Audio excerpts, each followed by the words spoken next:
আসসালামু আলাইকুম সুপ্রিয় এইচএসসি শিক্ষার্থীবৃন্দ, কেমন আছো সবাই? আশা করি তোমরা সবাই ভালোই আছো। আজকে আমি তোমাদের একটি নতুন ক্লাস নিয়ে হাজির হয়েছি, যেটা হচ্ছে উচ্চারণ রীতি। আর এই সম্পূর্ণ ক্লাস জুড়ে আমি মোহাম্মদ মাশাহিদ হোসেন রিফাত তোমাদের সাথে আছি। তো চলো দেরি না করে শুরু করে ফেলি আমাদের ক্লাসটি।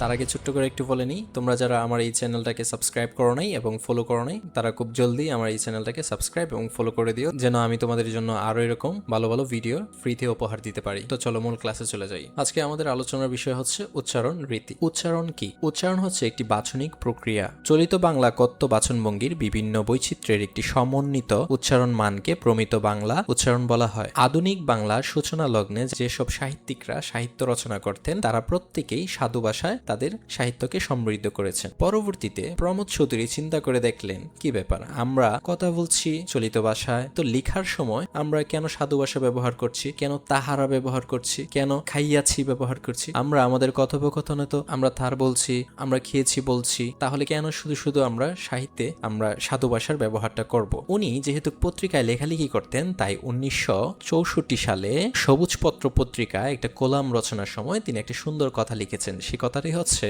সাহিত্য মানুষের মুখ থেকে কলমে আসে, কলম থেকে মানুষের মুখে নয়। তো সেই পরিপ্রেক্ষিতে তখন থেকে মোটামুটি মানুষের মাঝে একটা ব্যাপক আলোড়ন সৃষ্টি হয়। আসলে তিনি যা বলেছেন সেটা তো সত্য, তাই না? আমরা তো কলম থেকে আসলে সাহিত্য রচনা করি না, আমরা তো কোনো গ্রন্থ থেকে আমরা আমাদের মাতৃভাষা শিখি নাই। আমরা বাবা মার মুখ থেকে যে ভাষা দেখেছি সেই ভাষাকেই আমরা নিজেদের একদম ঘনিষ্ঠ করে নিয়েছি এবং পাশাপাশি আমরা সেই ভাষায় রপ্ত করেছি। তাহলে প্রমিত ভাষার জনক হচ্ছে কে? প্রমোদ চৌধুরী। উচ্চারণ রীতি কি?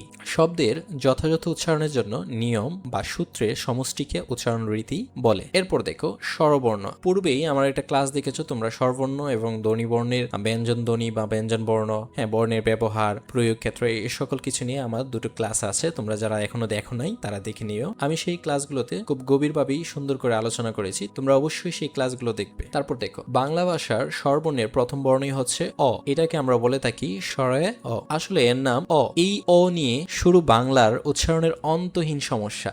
এই অর আসলে কোনো ঝামেলার শেষ নেই, কারণ এই বর্ণটি শব্দ বা পদের আদ্য, মধ্য বা অন্তে। আদ্য মানে হচ্ছে শুরুতে, মধ্য মানে হচ্ছে মাঝে, তে মানে হচ্ছে শেষে। অতএব শুরুতে, মাঝে, শেষে ব্যবহৃত হয়ে কখনো উচ্চারিত হয় ও রূপে, কখনো ওকার রূপে বা অর্ধ ওকার রূপে। নিচে আদ্য, মধ্য ও অন্ত ও এর উচ্চারণের কিছু নিয়ম আলোচনা করা হলো।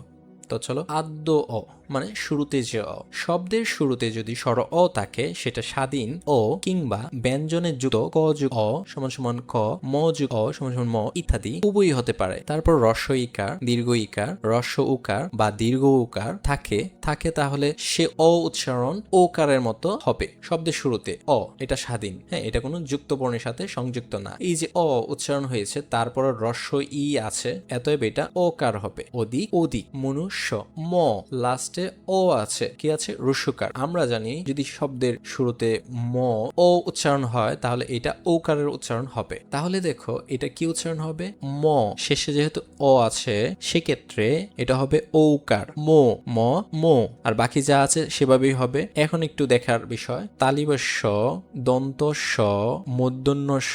যদি কোনো শব্দে তালবস্য, দন্তস্য, মূর্ধন্য স থাকে, তবে সবসময় উচ্চারণের সময় তালবস্য বসবে। একইভাবে এই যে দেখো মূর্ধন্য স থাকার কারণে তালবস্য বসছে। এখন কথা হচ্ছে, জফলা যদি থাকে, এই জফলা থাকলে ওই শব্দটা যে শব্দের সাথে থাকবে সেই শব্দটা দুইবার উচ্চারণ হবে। যেমন মূর্ধন্য স সাথে ছিল, সেক্ষেত্রে এটা দুইবার উচ্চারণ হয়েছে মনুষ্য। মূর্ধন্য স লাস্টে কিন্তু ও আছে, এই ও থাকার কারণে ওকারটা বসছে। তার মানে সঠিক উচ্চারণ কি? মনুষ্য। সঠিক উচ্চারণ কি? আমার সাথে সাথে বলো, মনুষ্য। এইভাবে তোমরা প্রত্যেকটা একটু দেখবা। 2 নম্বর নিয়মে বলছে যে শব্দের আদ্য মানে শুরুতে যদি স্বর অ থাকে, তারপরে কিয় বা বর্গীয় যে ইয় থাকে, সেক্ষেত্রে স্বর অ এর উচ্চারণ ওকারের মতো হয়। যেমন আমি বললাম রক্ষা, এখানে যেহেতু কিয় আছে, আর শুরুতে কি আছে? স্বর অ যদি থাকে, তাহলে এটা হবে ওকারের মতো। আর কিয়টাকে বাংও রক্ষা। ঠিক আছে, এটা খুবই সহজ। এখন একটা ব্যতিক্রম জিনিস দেখো, যজ্ঞ। যদি এই বর্গীয় যে ও সংযুক্ত থাকে এবং সেটা যদি শব্দের শেষে থাকে কিংবা মাঝে থাকে, তাহলে শব্দটা হবে গ হস গো, গ হস গো। এই জিনিসটাই যদি শব্দের জ লাস্টে ও আছে সেক্ষেত্রে দেখো জো ওকার হয়েছে, যোগ গ। এখন দেখো বর্গীয় যে ইয় থাকার কারণে এটা ওকার উচ্চারণ হবে, তাহলে আমি কি লিখবো? যোগ গ। এই বর্গীয় যে ইয় যদি শব্দের শুরুতে থাকতো তাহলে উচ্চারণ হতো গে। যেমন আমরা যদি বলি জ্ঞান, একটা শব্দ লিখলাম জ্ঞান, এটা উচ্চারণ করার সময় কি উচ্চারণ হতে হবে? জ্ঞান, দন্তন্য দিয়ে একটা হর্ষ দিবা, ঠিক আছে। আবার এটা যদি মাঝখানে থাকে তাহলে দেখো বিজ্ঞান, তাই না? বিজ্ঞান, অজ্ঞান। আবার এই একই শব্দ যদি শব্দের শুরুতে থাকে তাহলে হবে জ্ঞান, হ্যাঁ জ্ঞান, জ্ঞাত, ঠিক আছে। আশা করি এই নিয়মটা বুঝতে পেরেছো। 3 নম্বর নিয়মে কি আছে? শব্দের অ এর পরে যদি রিকার থাকে তবে সেক্ষেত্রে উচ্চারণটা ওকার হবে। যেমন দেখো মসৃণ, বানানের ক্ষেত্রে যদি মূর্ধন্য থাকে তাহলে উচ্চারণের সময় তোমরা সেটাকে দন্ত ন বলবে, কেননা ঠিক এটা হচ্ছে মধ্য ন ধ্বনি, সেই ক্ষেত্রে দন্তন্যর প্রাধান্য পায়। মসৃণ, মসৃণ, এই যে রিকার থাকার কারণে কি হয়েছে? ওকার হয়ে গেছে, যকৃত্ত। 4 নম্বর নিয়মটা দেখো, শব্দের শুরুতে যদি স্বর অ এর পর জফলা যুক্ত থাকে তাহলে সেই ক্ষেত্রেও কি হবে? ওকার হবে। যেমন দেখো গদ্য, পদ্য, পো, পর পরে লাস্টে ও আছে, হ্যাঁ সেই ক্ষেত্রেও তোমরা ওকার দিতে পারো। জফলা থাকার নিয়মের কারণেও তোমরা ওকার দিতে পারো। আচ্ছা, এখন মজার বিষয় হচ্ছে এই যে জফলা থাকার কারণে দ কয়বার হয়েছে? 2 বার। হ্যাঁ এইখানে কন্যা, এইখানে দন্তন্য 2 বার উচ্চারণ হয়েছে। আশা করি এই নিয়মটা বুঝতে পেরেছো। তারপর দেখো 5 নম্বর নিয়মে কি বলছে। উপরে আমরা যে নিয়মগুলো আলোচনা করেছি তার একটি প্রধান ব্যতিক্রম আছে। যদি শুরুতে যদি অ নাবোধক হয়, নেগেটিভ যদি হয় তাহলে সে অ উচ্চারণ অবিকৃত থাকবে। যেমন অবিরাম, অশুভ, এগুলো হচ্ছে নেগেটিভ শব্দ, তো এই ক্ষেত্রে অ ও এর মতোই থাকবে। অবিনাশী, অকৃত্রিম, অশুভ, অন্যায়, যেহেতু এই শব্দগুলো নাবোধক সেক্ষেত্রে এইগুলা অবিকৃত থাকবে। এই জায়গায় একটু খেয়াল করো, যেহেতু জফলা আছে এই কারণে শব্দ 2 বার উচ্চারিত হয়েছে। 6 নম্বর নিয়মে আসো, সহিত অর্থে বা সহার্থে দন্ত স যোগ অ যদি শব্দের আদিতে থাকে তবে তার উচ্চারণ অবিকৃত থাকে। অর্থাৎ আদ্য দন্ত স এর পরে যদি হ্রস্ব ইকার, দীর্ঘ ইকার, হ্রস্ব উকার, দীর্ঘ উকার এইগুলো যদি থাকুক না কেন, সহার্থের দন্ত স এর উচ্চারণ অকারান্তেই হবে, ওকারান্ত হবে না। যেমন দেখো সবিনয়, সবিনয়, সবিনয়, সস্ত্রীক, সস্ত্রীক, এখানে কোনো পরিবর্তন লক্ষ্য করেছো? না। পাশাপাশি দেখো সজ্ঞান, সজ্ঞান, দেখেছো পূর্বে নিয়মটার কথা বলেছিলাম। দেখো সবিনয়, সবিনয়, সস্ত্রীক, সস্ত্রীক, সজ্ঞান, সজ্ঞান, এই যে দেখো পূর্বেই বলেছিলাম এই নিয়মটার কথা। বর্গীয় যে ইয় যদি মাঝখানে থাকে তাহলে এটা গ হস গে উচ্চারণ হবে। আচ্ছা, এখন দেখো এইগুলো সবগুলোই হচ্ছে সহার্থে, এই কারণে এখানে অকারান্ত হচ্ছে, ওকারান্ত হচ্ছে না, ঠিক আছে। আচ্ছা, আশা করি এই নিয়মটা বুঝতে পেরেছো। তারপর আমরা মধ্য অতে চলে যাব। এ পর্যায়ে আমরা দেখব মধ্য অ, মানে মাঝে অ। শব্দের মাঝখানে যদি ও থাকে এবং এরপরে রস্বই, দীর্ঘই, রস্ব উ, দীর্ঘ উ, রিকার, ক্ষীয়, হ্যাঁ এই সমস্ত বিষয় যদি থাকে তাহলে ও এর উচ্চারণ ওকারের মতো হবে। যেমন আমরা বলতে পারি বিপক্ষ। এখন দেখো ওটা কোন জায়গায় আছে? বিপক্ষ, যেহেতু শুরুতে কি আছে? রস্বই আছে, সেক্ষেত্রে এটার উচ্চারণ কি হবে? বিপক্ষ। ক্ষীয়টা ভেঙে ফেলবা আর বাকি যা আছে সেম। এরপরে দেখো রক্ষা, একই নিয়ম। ও থাকার কারণে আমরা কি বললাম? যদি বানানে দীর্ঘ ইকার এবং দীর্ঘ উকার থাকে তাহলে উচ্চারণের সময় হ্রস্ব ইকার এবং হ্রস্ব উকার প্রাধান্য পাবে। এক্ষেত্রে এখানে যেহেতু দীর্ঘ ই ছিল উচ্চারণের সময় ঋষিকার হবে। দরৌনি, ওর যেখানে আছে সেখানে আমরা ওকার উচ্চারণ করলাম, ঠিক আছে। 2 নম্বর নিয়মটা দেখো, 3 বা তার অর্ধেক বর্ণে যদি শব্দের মাঝে স্বরর আগে যদি ও, আ, এ এবং ওকার থাকে সেক্ষেত্রে অকারের চেয়ে ওকারের প্রবণতাটাই বেশি প্রাধান্য পায়, বা বেশিরভাগ ক্ষেত্রে আমরা ওকারের উচ্চারণটাকেই ওকার হিসেবেই প্রাধান্য দেই। উদাহরণ হিসেবে দেখো বচন, বোচন, হ্যাঁ এইখানে কিন্তু ও আছে, বোচন। এরপর দেখো রতন, রতন, কোমল, কোমল, এখানে অ আছে। এই উদাহরণটা দেখো রাবণ, রাবণ, ব মাঝে ও আছে, তার পূর্বে র এর সাথে আ আছে, এজন্য এটা হচ্ছে রাবণ, ঔকারটা প্রাধান্য পাচ্ছে, ঠিক আছে। এরপরে দেখো গোপন, গোপন, এখানে আকার ওকার এগুলো থাকার কারণে কি হয়েছে? গোপন। এবার দেখো একটা ব্যতিক্রম নিয়ম হচ্ছে, যদি আদ্যে নাবোধক হয় পাশাপাশি সহার্থেও বোঝায় তবে সেগুলোর ক্ষেত্রে স্বর অ বা দন্ত স এর পরের মধ্য ও প্রমিত উচ্চারণের অবিকৃত উচ্চারিত হওয়ার বাঞ্ছনীয়। যেমন দেখো অচল, অচল, নাবোধক, সেক্ষেত্রে এখানে স্বর অ, স্বর অই উচ্চারণ হয়েছে। অমর, সরস, এগুলা কি? যা আছে সেগুলোই উচ্চারণ হবে। ঠিক আছে, আশা করি এটাও বুঝতে পেরেছো। এই ক্লাসটাতে যদি তোমাদের কোনো বোঝার ঘাটতি থাকে সেক্ষেত্রে তোমরা কমেন্টে লিখে দাও, কোন অংশটা বোঝো না সেটাও বলে দাও, আমি খুব দ্রুতই তোমাদের রিপ্লাই করার চেষ্টা করব। এবার আসছি অন্ত ও। অন্ত ও তে দেখবা যে অন্ত মানে শেষে যদি কোনো ও হয় তাহলে এগুলোর উচ্চারণ অনেক ক্ষেত্রেই হয় না, এগুলোকে আমরা হর্ষ দিয়েই সাধারণত বুঝিয়ে থাকি। কিন্তু কিছু ক্ষেত্রে অন্ত ও রক্ষিত হইলেও স্পষ্ট ওকারান্তই প্রায়শই দেখা দেয়। যেমন দেখো, আমি যদি বলি বিশেষজ্ঞ, লাস্টে এই যে এই কানে ও থাকার কারণে এটা ওকার রূপান্তর হয়েছে। পাশাপাশি দেখো অরণ্য, অরণ্য লাস্টে যে ও থাকার কারণে এটাও কি হয়েছে,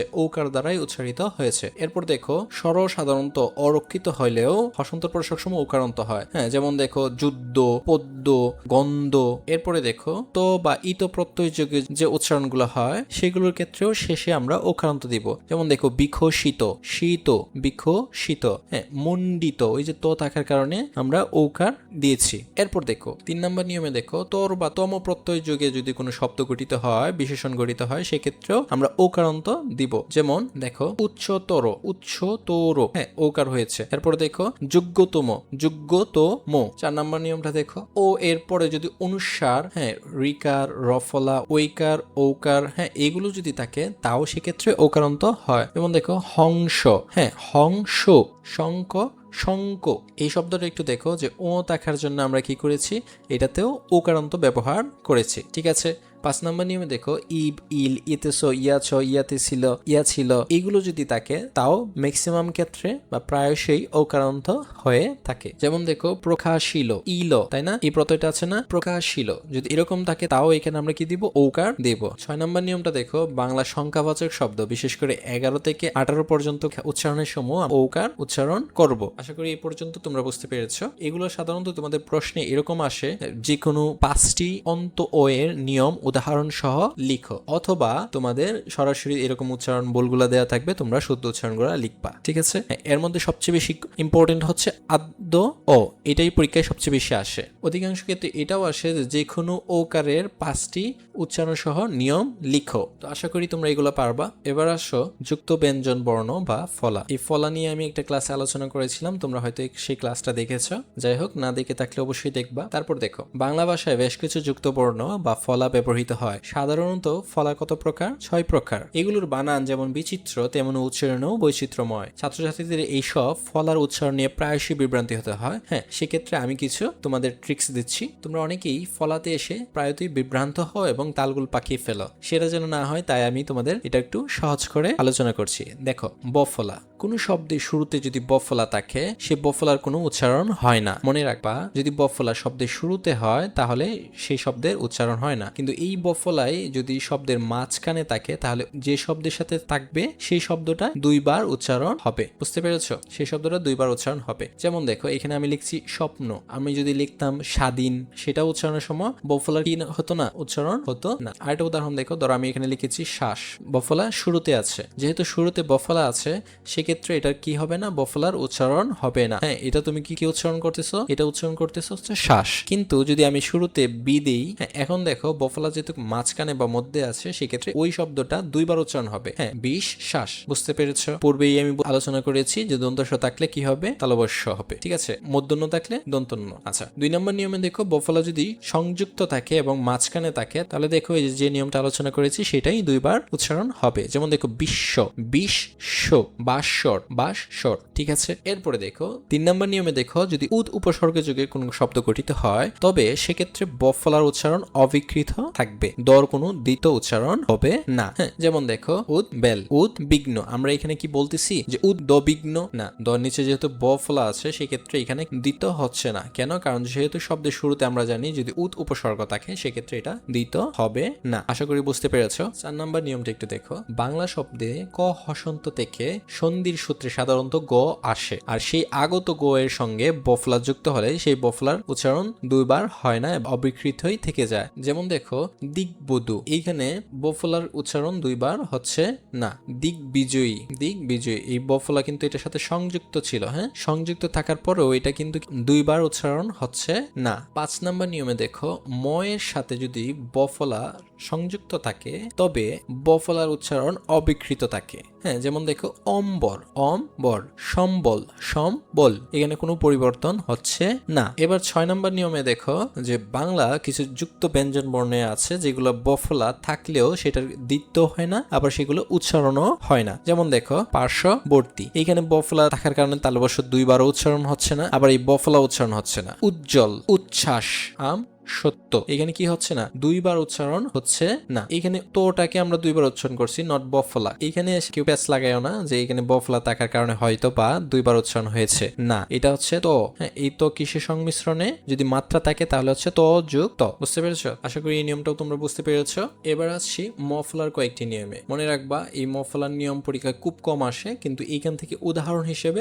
এগুলা আসে। এটা সংজ্ঞা আকারে এটা খুব কমই আসে। শব্দের শুরুতে মফলা থাকার কারণে মফলার জায়গায় কি হবে, নাসিক একটা বাপ আসবে। হ্যাঁ, এবং মফলা থাকার কারণে আমরা চন্দ্রবিন্দু ব্যবহার করেছি। দেখো 1 নম্বর নিয়মে হচ্ছে মফলা যদি শব্দের শুরুতে থাকে যুক্ত বর্ণে তবে মফলার কোনো উচ্চারণ হবে না, তবে একটা নাসিক্য বাপ চলে আসবে। মফলা থাকলেই মনে করবা যে উপরে একটা চন্দ্রবিন্দু আছে। হ্যাঁ, এই যে দেখো স্মরণ, শো শো, আমরা স্মরণ বলছি না, আমরা বলছি স্মরণ, একটু না খেয়ে চাপ দিচ্ছি। হ্যাঁ, শ্মশান, শান, মফলা থাকার কারণে। এরপরের নিয়মটা দেখো, মফলা যদি শব্দের মাঝখানে বসে তাহলে ওই যে আগের নিয়মের মতোই এই শব্দ দুইবার উচ্চারণ হবে, পাশাপাশি মফলা থাকার কারণে উপরে আনুনাসিক স্বরধ্বনি হবে। গ্রীষ্ম, হ্যাঁ, বিস্ময়, ঠিক আছে। আকস্মাৎ, আকস্মাৎ, মনে থাকবে এই যে দেখো মফলা থাকার কারণে শব্দ দুইবার উচ্চারণ হয়েছে, পাশাপাশি এটার উপর আনুনাসিক চন্দ্রবিন্দু হয়েছে। 3 নম্বর নিয়মে একটু আসো, সেটা দেখো গো ও ট মূর্ধন্য দন্তন্য ল সাথে যদি মফলা যুক্ত থাকে সেক্ষেত্রে মফলা অবিকৃত থাকবে, পাশাপাশি এটা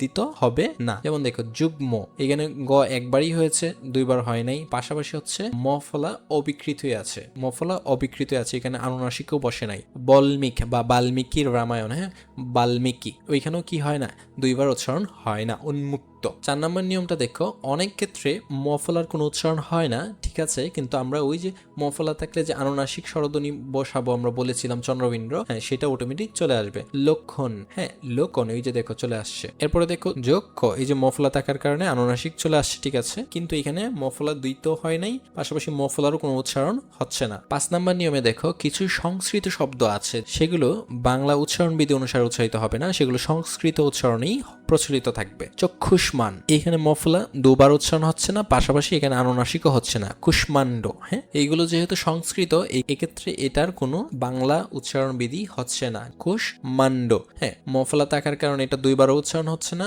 সেক্ষেত্রে এখানে আনুনাসিক চন্দ্রবিন্দু এখানে উচ্চারণ হচ্ছে না। কেন হচ্ছে না? এর একটা বড় কারণ হচ্ছে এটা সংস্কৃত শব্দ। আশা করি বুঝতে পেরেছো। এবার একটু লফলায় আসছি। যদি কোনো শব্দে লফলা থাকে তবে সেক্ষেত্রে লফলা থাকার কারণে এখানে দুইবার উচ্চারণ হবে না, ঠিক আছে, কিন্তু লয়ের উচ্চারণ ঠিকই হবে। যেমন দেখেন গ্লানি, হ্যাঁ, লয়ের উচ্চারণ হচ্ছে ক্লান্ত। এরপর 2 নাম্বার নিয়মটা দেখেন, শব্দ শেষে বা মাঝখানে যদি লফলা থাকে তবে লফলার উচ্চারণ দুইবার উচ্চারণ হয় এবং লয়ের উচ্চারণ অবিকৃত থাকে। যেমন দেখেন মহা ক্লান্ত, কটা কয়বার উচ্চারণ হয়েছে? দুইবার। অশ্লীল, এরপর দেখো, হ্যাঁ, এখানে অম্ল, ম উচ্চারণ দুইবারই হয়েছে, পাশাপাশি লর উচ্চারণটাও হচ্ছে, ঠিক আছে, আশা করি বুঝতে পেরেছ। এবার দেখো হ সংযুক্ত ব্যঞ্জন বর্ণের উচ্চারণ নিয়ে আলোচনা করব। হ যদি স্বাধীন হয় তাহলে এর উচ্চারণ নিয়ে আসলে কোনো সমস্যা পড়তে হয় না আমাদের, কিন্তু এর সাথে যদি রিকার, পরে মূর্ধন্য দন্তন্য ম, জফলা, রফলা, ব, ল এগুলো যদি থাকে তখন এটার উচ্চারণ করতে গিয়ে আমরা অনেক সমস্যার সম্মুখীন। আরেকটা জিনিস মনে রাখবা, হ হচ্ছে ঘোষ মহাপ্রাণ ধ্বনি, হ্যাঁ, মহাপ্রাণ ধ্বনি। এখন দেখো এই হ যে ব্যঞ্জন বর্ণের সাথে বসবে সেটার মহাপ্রাণ না থাকলেও এই হ এর মহাপ্রাণ ঠিকই তোমার উচ্চারণ করতে হবে। যেমন দেখো হ এর সাথে যদি মূর্ধন্য দন্তন্য যুক্ত থাকে তাহলে এগুলো উচ্চারণ না হয়, এটা উচ্চারণ হবে ন। যেমন দেখো চিহ্ন, চিহ্ন, বন্যি, এক্ষেত্রে দেখো হ থাকার কারণে এটা ন উচ্চারণ হচ্ছে, পাশাপাশি এটা মহাপ্রাণ হচ্ছে। বুঝতে পেরেছো? এই যে দেখো বন্য হতো সব। এবার দেখো হ এর সঙ্গে ম যুক্ত হলে চিহ্নটি ম এর মহাপ্রাণ রূপ হিসেবে বলা যেতে পারে, এবং এই শব্দটি সাধারণত সংস্কৃত বা তৎসম শব্দের ক্ষেত্রেই সীমাবদ্ধ হয়। হ্যাঁ, যেমন দেখো ব্রহ্মাণ্ড, ব্রহ্ম, ব্রহ্ম, এখানে একটা সাউন্ড আসবে, হ্যাঁ, ব্রহ্মদেশ, এখানে যে ময়ের যে সাউন্ডটা সেটা প্রকাশিত হয়েছে। তারপর দেখো হয়ের সাথে যদি জফলা থাকে, হয়ের নিজস্ব কোনো উচ্চারণ না থাকলেও জ এর ক্ষেত্রে বর্গীয় জ এবং সংযুক্ত জ এর উচ্চারণ হবে। এটা অনেকটা এরকম উচ্চারণ হবে জ। যেমন দেখো বাহ্য, উজ্জ, ধার্য, গ্রাহ্য এরকম উচ্চারণ হবে, ঠিক আছে। তারপর দেখো হয়ের সাথে রিকার এবং র ফলা থাকলে সেক্ষেত্রে উচ্চারণ হবে রি, সেক্ষেত্রে রি উচ্চারণ হবে। আচ্ছা, যেমন দেখো হৃদয়, হৃৎপিণ্ড, হৃৎপিণ্ড, হ্যাঁ, মানে অপরিহত, আচ্ছা, হর সাথে যদি ল ফলা যুক্ত থাকে তাহলে প্রথমে ল ফলা দুইবার উচ্চারণ হবে, হ্যাঁ। প্রথম ল যখন উচ্চারণ হবে তখন হবে হালকা অল্প প্রাণ, এবং দ্বিতীয়বার যখন লটা উচ্চারণ হবে তখন হবে মহাপ্রাণ, হ্যাঁ। লাহ এরকম উচ্চারণ হবে, লাহ, হ্যাঁ। যেমন দেখো আহ্লাদ, ঠিক আছে, দেখো আহ্লাদ, প্রহ্লাদ, আলাহ দিনী। হর সাথে ব ফলা যুক্ত হলে যে জিওভা, আহ্বান, গৌভর। অনেকে আছে স্টেজে উঠে বলে যে আহ্বান করছি আমাদের সেই অমুক নেতা, আসলে এখানে শব্দটা আহ্বান না, শব্দটা হবে আহ্বান, ঠিক আছে, জিও বা, জিও বা। মনে থাকবে আশা করি। সর্বোপরি একটা কথা বলছি, যদি আমার ক্লাসগুলো করে তোমরা অনেক উপকৃত হয়ে থাকো তাহলে অবশ্যই কমেন্টে জানাবা, পাশাপাশি আমার চ্যানেলগুলোকেও সাবস্ক্রাইব করে দিবা, যেটা শুরুতে আমি বলেছি, তারপর আবার তোমাদের স্মরণ করিয়ে দিচ্ছি, হ্যাঁ। আর তোমাদের আমি প্রতিনিয়ত একটা করে ক্লাস দেওয়ার চেষ্টা করব। তো ঠিক আছে, ভালো থাকো, সুস্থ থাকো, আসসালামু আলাইকুম।